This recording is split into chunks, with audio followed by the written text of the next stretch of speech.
আমরা আজকে একটি ফর্ম লঞ্চ করছি। এইটা ফর্ম বাংলাতেও থাকবে, ইংরেজিতেও থাকবে, হিন্দিতেও থাকবে। অন্নপূর্ণা ভান্ডারের ফর্ম প্রকাশ মুখ্যমন্ত্রী শুভেন্দু অধিকারীর। কি কি লাগবে, কারা কারা পাবেন না, 1 জুন থেকে কারা পাবেন 3,000 টাকা জানিয়ে দিলেন মুখ্যমন্ত্রী শুভেন্দু অধিকারী। বিস্তারিত দেখুন। বহু প্রতীক্ষিত অন্নপূর্ণা ভান্ডারের আবেদন ফর্ম প্রকাশ করলেন মুখ্যমন্ত্রী Suvendu Adhikari. Form fill up করে জমা দিলেই মিলবে 3,000 টাকা। অনলাইন অফলাইন দুভাবেই আবেদনের সুযোগ পাবেন উপভোক্তারা। বুধবার আবেদনের ফর্ম প্রকাশ হওয়ার পরই শুরু হবে ফর্ম ফিল আপের প্রক্রিয়া। উপভোক্তারা 1 জুন 2026 থেকেই অন্নপূর্ণা ভান্ডারের জন্য আবেদন করতে পারবেন।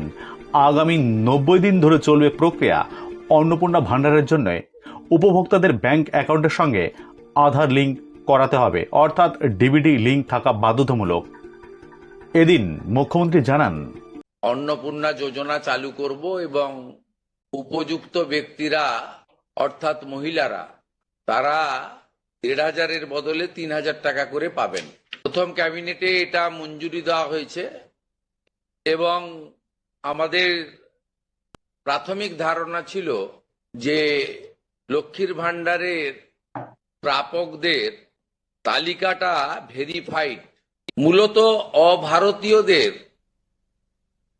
যেহেতু এটা প্রাপ্তবয়স্কদেরই স্কিম, যারা ভারতীয় নয় বা ভারতীয় ভোটার তালিকায় যাদের নাম নেই, আর বলি সিএএ অ্যাপ্লিকেন্ট অথবা অ্যাডজুডিকেটের পরে যারা ট্রাইব্যুনালে আবেদন করে রেখেছেন তারা কিন্তু ব্যতিক্রম। পশ্চিমবঙ্গে বসবাসকারী আমাদের মা বোন দিদি যারা উপযুক্ত এবং যারা এই অর্থ পেয়ে আর্থিক নিরাপত্তা পান, কেবলমাত্র তাদের জন্যই এই স্কিম বা অর্থ দেওয়া উচিত বলে আমাদের বর্তমান মন্ত্রিসভা মনে করে। তাই আমরা আজকে একটি ফর্ম লঞ্চ করছি। এটি একটি পরিচ্ছন্ন তালিকা, কেবলমাত্র উপযুক্ত যারা প্রাপক তারা পাক, আমরা এটা চাই। যেহেতু প্রসেসটা একদিনে সকলেই ফর্ম ফিল আপ করতে পারবেন না এবং ফর্ম ফিল আপে একটু আমাদের ফর্মে আমরা একটু ডিটেলসে চেয়েছি, কারণ আমাদের সরকার অন্নপূর্ণা যোজনায় 3,000 টাকাও দিতে চান এবং ফ্যামিলি ডাটাটাও সংগ্রহ করতে চান, কারণ আরো নানাবিধ কর্মসূচিতে আমরা এই পরিবারগুলিকে সহযোগিতা করতে চাই কেন্দ্রীয় এবং রাজ্যের বিভিন্ন স্কিমে, এবং তাদেরকে সক্ষম করতে চাই। ইতিমধ্যে আয়ুষ্মান ভারতের ক্ষেত্রে আমরা যেমন বলেছি যে আয়ুষ্মান ভারতের রেজিস্ট্রেশন, এনরোলমেন্ট, পোর্টালে নাম নথিভুক্তকরণের প্রক্রিয়া যেমন আমরা শুরু করেছি এবং জুলাই মাসে সম্ভাব্য আমরা কার্ড দিতে পারবো, এবং 8 তারিখে ভারত সরকারের স্বাস্থ্য দপ্তরের সঙ্গে আমাদের আনুষ্ঠানিক মৌ হয়ে যাবে। ইতিমধ্যে আমরা ভার্চুয়ালি মিটিং করে 976 কোটি টাকা এই বর্ষে আমরা তাদের বরাদ্দ আমরা স্যাংশন পেয়ে গেছি। ঠিক সেক্ষেত্রে আমরা বলেছি যে যতক্ষণ না আয়ুষ্মান ভারতের প্রক্রিয়া কমপ্লিট হচ্ছে, স্বাস্থ্যসাথীর সুযোগ থেকে কেউ বঞ্চিত হবেন না। আয়ুষ্মান ভারতে যেমন যেমন এনরোলমেন্ট করে ফ্যামিলি কার্ড বা ইন্ডিভিজুয়াল কার্ড পাবেন, তারা স্বাস্থ্যসাথী থেকে বেরিয়ে যাবেন। এক্ষেত্রেও আমরা প্রথমে অ্যাসিওর করছি তাড়াহুড়া করার কিছু কারণ নেই। একদিনে সবাইকে ফর্ম ফিল আপ করতে হবে। এখন 2,20,00,000 মতো পান, যার মধ্যে ভোটার তালিকা থেকে মৃত, ভুয়া, অভারতীয়, অস্তিত্বহীন এমন প্রায় 30 লক্ষ মতো লোকের নাম আছে। সংখ্যাটা কম বেশি হতে পারে, আমি টেন্টেটিভ বলছি। তারা যেমন পাচ্ছেন তারা পাবেন না, মানে আলটিমেটলি কমে যাবে। কমে গেলেও আমাদের ধারণা যারা বিরাট সংখ্যক প্রায় 2 কোটির কাছাকাছি হয়তো উপভোক্তা ফাইনালি আসবে। সেক্ষেত্রে আমরা লক্ষ্মীর ভান্ডার যোজনা কর্মসূচি ততদিন অর্থাৎ চালু রাখছি যতক্ষণ না অন্নপূর্ণা যোজনার ফর্ম ফিল আপ এবং এনরোলমেন্ট কমপ্লিট হচ্ছে। আমরা চেষ্টা করছি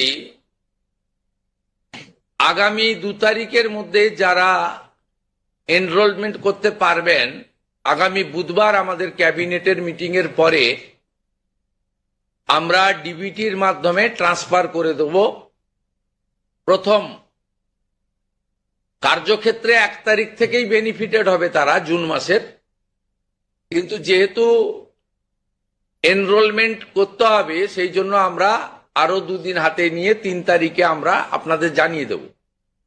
জানিয়ে দেবো মানে প্রোগ্রাম হবে, যতজন করতে পারবেন। এই কালকে ছুটি আছে, শুক্র থেকে মঙ্গলবারের মধ্যে যতটা এনরোলমেন্ট হবে। তো এটা প্রসেসটা ডেলি চলবে।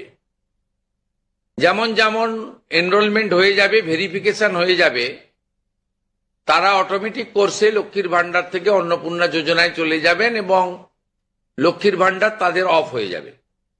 যতক্ষণ না এনরোলমেন্টের প্রক্রিয়া কমপ্লিট হচ্ছে ততক্ষণ লক্ষ্মীর ভান্ডারের যে সুবিধা তারা পাচ্ছেন সেই সুবিধা থেকে তারা বঞ্চিত হবেন না।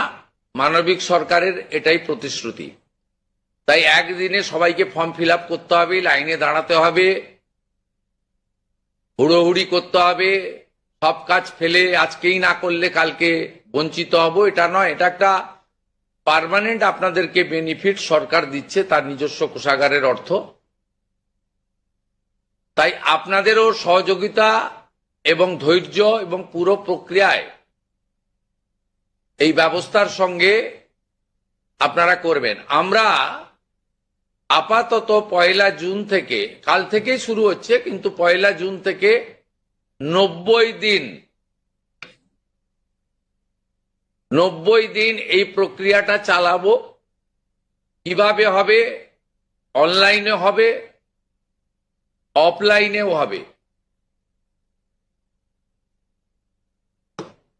বিডিওরা এবং পৌরসভা থেকে তারা করবেন। বড় পৌরসভা কর্পোরেশনের ক্ষেত্রে ওয়ার্ড ভিত্তিক, বড় ভিত্তিকও হবে। এবং আমাদের পঞ্চায়েতের সঙ্গে যুক্ত আধিকারিকরা, সুপারভাইজার বা অন্যরা বাড়ি বাড়ি গিয়েও একটা 30 দিনের ড্রাইভ দেবেন। যারা অনলাইন বা অফলাইনে ফিল আপ করতে পারবেন না তারা বাড়ি বাড়ি গিয়েও করবেন। মূলত আপনাদের একটা উদাহরণ দিই আমি। এই মুহূর্তে লক্ষ্মীর ভান্ডার পাচ্ছেন রাকিবুল শেখ, তার পিতার নাম মনসুর শেখ, তার বাড়ি হচ্ছে শিয়ালমারা, পোস্ট হচ্ছে বহরমপুরের রাদারঘাট। তিনি রাদারঘাট 1 নম্বর জিপি, তার এপিক নাম্বার হচ্ছে SAF 1242254। অর্থাৎ যে কর্মসূচি মহিলাদের জন্য, সেই কর্মসূচিতেও ভেজাল এবং বেনজল ভেরিফিকেশন না থাকার ফলে ঢুকে বসে আছে। আমরা এই ফর্মে অনেকগুলি ক্লজ রেখেছি, খুব সিম্পল, এবং আমরা সহযোগিতা করব। এবং বিডিও অফিস থেকে বিধায়কদের এই কাজে যুক্ত করা হবে। বিধায়করাও নিজেরা এটাতে নেতৃত্ব দেবেন। নবনির্বাচিত বিধায়কদের এটা একটি বড় কাজ। তারাও ফর্ম ফিল আপে সহযোগিতা করবেন সরকারের সাথে। আমাদের এই লঞ্চিং এর পরে বিডিওদের সঙ্গে ভার্চুয়াল কর্মসূচি রয়েছে। সেই কর্মসূচিতেও আমরা এটা বলবো। আমাদের যে জনকল্যাণ শিবির হচ্ছে 15, 16, 17, সেখানেও ফর্ম ফিল আপ করার বা সহযোগিতা করার, বা কেউ যদি কোনো একটি এই ফর্মের কোনো একটি ক্লজ বা কোনো একটি বিষয়ে তার কোনো কনফিউশন থাকে, সেটাও করতে পারবেন। আমরা এটাতে অন্নপূর্ণা যোজনার বেনিফিট যেমন দেব, তেমনি ফ্যামিলি ডাটাও সংগ্রহ আমরা এটাতে নতুন সরকার নতুনভাবে সংগ্রহ করতে চাই। আপনাদের সকলের সহযোগিতা প্রার্থনা করি। আমরা চেয়েছি রাষ্ট্রের মূল ধারার সঙ্গে যারা নাগরিকরা যুক্ত হয়েছেন তারাই বেনিফিট পাক। প্রথমত, যারা অতিরিক্ত ইনকাম ট্যাক্সের আওতার মধ্যে পড়েছেন তারা, অর্থাৎ এখন ইনকাম ট্যাক্সের সিলিং জানেন আপনারা, আমি আর উল্লেখ করছি না। সেক্ষেত্রে কোনোভাবে প্রকৃত প্রাপক ছাড়া যাতে না পায় সকলকেই আমরা দিতে চাই। এবং যারা রাষ্ট্রের মূল ধারা, রাষ্ট্রের নীতি, রাষ্ট্রের নিয়ম ইত্যাদি মেনে যারা চলছেন, এ প্রকৃত ভারতীয় রাষ্ট্রবাদী এবং আর্থিকভাবে দুর্বল নারী শক্তি, মাতৃশক্তি, তারা যুক্ত হন, আবেদন করুন এবং আমাদের সহযোগিতা করুন। আমরা এই ফর্ম খানিক পরেই ওয়েবসাইটে দিয়ে দেব। আমাদের মাননীয় মন্ত্রী অগ্নিমিত্রা পাল মহোদয়া এবং মাননীয় মুখ্য সচিব মনোজ আগরওয়াল মহোদয় পুরো ব্যবস্থাটাকে, প্রক্রিয়াটাকে সুন্দরভাবে পরিচালনার কাজ করবেন। একদিকে প্রশাসন, একদিকে জনপ্রতিনিধি। এবং এই কর্মসূচি, এই ফর্ম লঞ্চিংটা আমরা করলাম। আর আগামী সোমবার থেকেই আমাদের সরকারি বাসে মহিলাদের ফ্রি কর্মসূচি চালু হচ্ছে। আমরা এই ক্ষেত্রেও প্রাথমিকভাবে সমস্ত মহিলাদেরকে সুযোগ দিলেও পরবর্তীকালে এনরোলমেন্ট করে একটা কার্ড তাদের দিতে করব, কারণ যাতে এই লক্ষ্মীর ভান্ডারের মতো ওখানেও মহিলা ব্যতীত অন্য কেউ যাতে এই সুযোগের অসদুপায় ব্যবহার করে মিসইউজ না করতে পারে, সেটাও আমরা পরবর্তীকালে করব। আপাতত আমরা সেক্ষেত্রে সকলকেই সুযোগ দিচ্ছি। এবং অন্নপূর্ণা যোজনা যা আমাদের ম্যানিফেস্টো সংকল্পপত্রে ছিল, আমরা এটা লঞ্চিং করে দিলাম। ফর্ম ফিল আপে সহযোগিতা করুন এবং এই সুযোগ গ্রহণ করুন। প্রতি সপ্তাহে আমাদের মাননীয় মন্ত্রী অগ্নিমিত্রা পাল প্রেস ব্রিফিং করে প্রতি সপ্তাহে কতজন এনরোলমেন্ট হলো সেটা সাংবাদিক বন্ধুদেরকে জানিয়ে দেবেন। 3 তারিখে আমি এবং আমার অন্যান্য ক্যাবিনেট কলিগরা থেকে আমরা ট্রান্সফারের কাজ শুরু করব। তারপরে ঠিক 7 দিন অন্তর অন্তর মাননীয় মন্ত্রী তিনি প্রেস ব্রিফিং করে জানিয়ে দিবেন যে এত লক্ষ ভেরিফিকেশন হলো এবং তারা লক্ষ্মীর ভান্ডার থেকে বেরিয়ে অন্নপূর্ণা যোজনায় চলে গেল। আমার বিশ্বাস যাদের জন্য বা যাদের উদ্দেশ্যে এই কর্মসূচি, তারা এই কর্মসূচিতে উপকৃত হবেন এবং আমরা আমাদের দেওয়া কথা রাখতে পারবো। এই প্রক্রিয়াটা সম্পূর্ণ করার জন্য যে লক্ষ্যমাত্রা সময় আমরা দিয়েছি, হয়তো তার আগেই 1 মাসের মধ্যেই কমপ্লিট হয়ে যাবে। যেদিন কমপ্লিট হয়ে যাবে তারপরেই আমরা আপনাদের সামনে তথ্য ডাটা নিয়ে আসব এবং স্বচ্ছতার সঙ্গে আমাদের রাজ্য সরকারের ওয়েবসাইটেও আমরা সেটা তুলে দেব। আপনাদের সকলকে ধন্যবাদ জানিয়ে এইটা ফর্ম, এটা বিস্তারিত ওয়েবসাইটে দেওয়া থাকবে, বাংলাতেও থাকবে, ইংরেজিতেও থাকবে, বিশেষ এলাকার জন্য হিন্দিতেও থাকবে।